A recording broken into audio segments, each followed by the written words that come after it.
Hello. Hey, what's up, John? It's Ryan. How long have you been shaping? Long enough to know better, you know. Where are you from and where's home now? I'm from Manhattan, Hermosa Beach, South Bay, and I live now for the last 50 years, almost 50-something years in Hawaii. Who do you have glassing your boards? I glass some of the boards, epoxy boards. I have Third Stone, Steve Matthews, is just a few steps from my factory in Wailua. I'm really happy with them. They take good care of me. How do you measure surfboard value? Above all, the board has to ride well. What makes the board valuable is you make what the person really wants, a combination of what they want and what they need. What's the first thing you check when QCing your boards? I'm looking first off for the overall look, just the overall feeling, the board, the vibe of it, you might say, right? A feeling that the board gives you. And I noticed that with every pro I've ever worked with, they would grab it with both hands and they kind of go up and down with it, feeling the weight, and then they put it under their arm. And they can tell me, and I used to think they were full of crap, but then I realized after years that they listen to them. And they'd say, I don't think this board's going to be so good. And I'd never say, you got it right. I would never push a board on a pro, right? And pretty much they were always right. Do you order custom blanks? No, not in Hawaii. We don't, because we don't need them. I have on occasion, stringer combinations and stuff like that. I know all the rockers. I know what they are. We do. I do all the machines on the machine. We have the CAD programs, right? And they're inputted there, so we know how to fit the board we're making into this. With the U.S. foam and Antarctic foam, we use both of those two foams, and I think they're equally great foams, much better than the foams back in the day, just so much better than the Clark foam was. What's your PU to EPS build ratio? I think it's about 10%, probably market-wise, is epoxy. So who's been giving you feedback on your boards? Well, I get feedback from, for all the years I've worked with pros and stuff like that, and they still make guys' boards here and there, and I do Dorian's boards still sometimes on and off. I'll get really good feedback with professional people. Professional people really can analyze things, like an engineer, those kind of people, architects and stuff like that. They'll really obsess about their surfboards. Sometimes I feel like I'm a psychiatrist in these guys. And so we go really into depth about stuff, and I get it. It's really important to them. How close do you keep your eye on surf contests? I don't like to go to the contest too much anymore because they don't commentate at the contests anymore. They just run the contest, and then you got to bring out your cell phone and watch it on your cell phone if you want to get the commentary, right? But I do watch certain heats. There's guys I really like to watch. I probably don't watch them as much as I used to, that's for sure, because I don't go down to the contest as much as I used to. Custom board versus stock board off the rack. I'm not saying you can't get a great board off the rack. A board off the rack could be every bit as good as a custom board. But when we make a board off for the rack, we're not making it for anybody in mind. If you can get a custom board, why wouldn't you? I mean, rich people don't buy clothes off of the rack, right? They buy custom clothes, right? They don't even usually buy a car off a car lot. They might get a custom car. It might be a name brand, but it'll be made for them.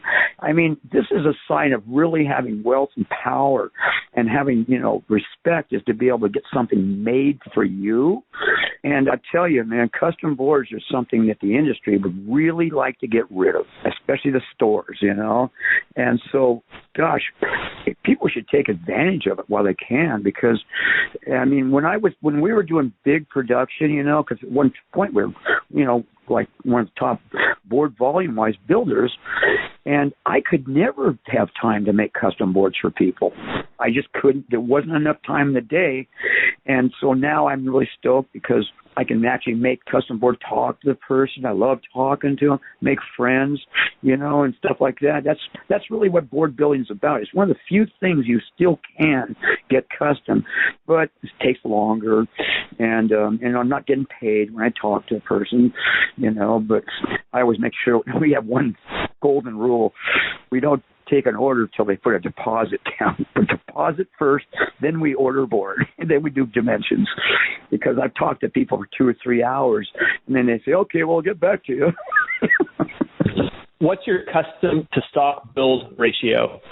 Well, all I do now is custom. That's all. What do you think about board reviews on the internet?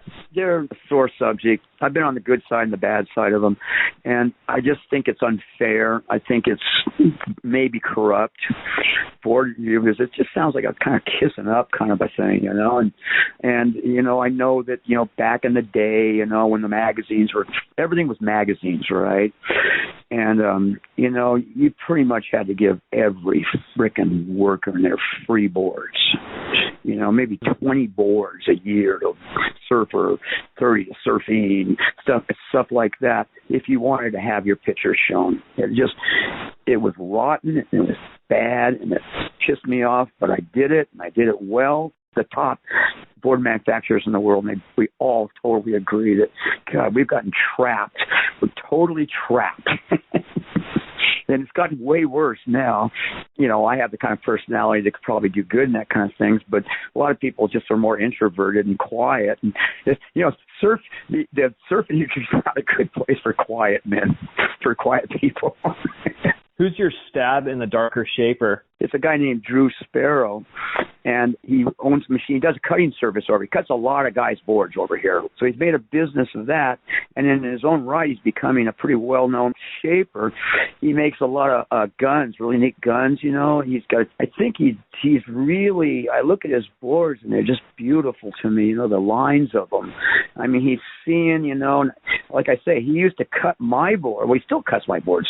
What am I saying? He bought my machine, but he's been cutting my boards for like 10 years now. And but I just think that he's a kind of guy that is that kind of guy, and he may not jump out in front of the cameras and stuff like that. What's the craziest custom board order? I got this lifeguard over here, okay? Kalani.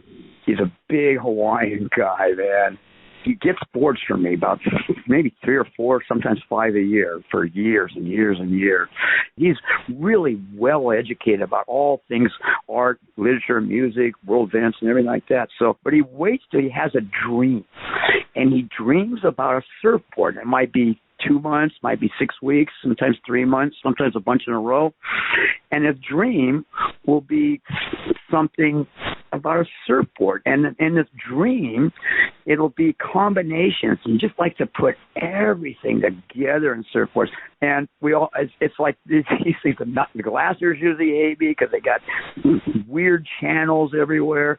And then, but he gets a name for the boards out of the dream too. And then he'll get the airbrush and everything like that, and he'll come to me, and he'll be very detailed about it. He totally remembers every aspect of it. And, you know, sometimes they'll like, wow, he had me put one of those Dennis Jarvis, you know, spider, right? Oh, yeah. Remember his fireball fish, you know? Yep. And so we put that on the bottom with all these other things from other guys of you know, moontail and all these weird things. And then he usually lets me airbrush it how I like it. But he says, I want you to get real weird, you know.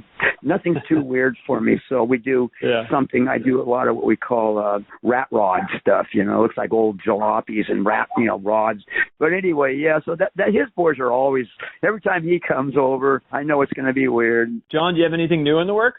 Traveling again, going back on the road, that's one thing for me. John, I like to end with some word association. I'll say a word or phrase, and then you just say the first word or phrase that comes to mind. Island fusion. Island confusion. Shaping 101. Excruciating. Shane Dorian. Gentlemen. Sugar mill. Work. Into the rainbow. No place left after the sugar mill on Earth. Adam Rapogel. Road. Thanks so much for your time. What's the best way to get someone on a JC surfboard? Go on my Instagram deal, find me, and I got my phone number on there if you want to order a board. I take direct call. You call me. I'm open to anything. You know, I don't care where you live or anything. We ship worldwide. All right, John, thanks. Appreciate it. Bye-bye. Okay, bye-bye.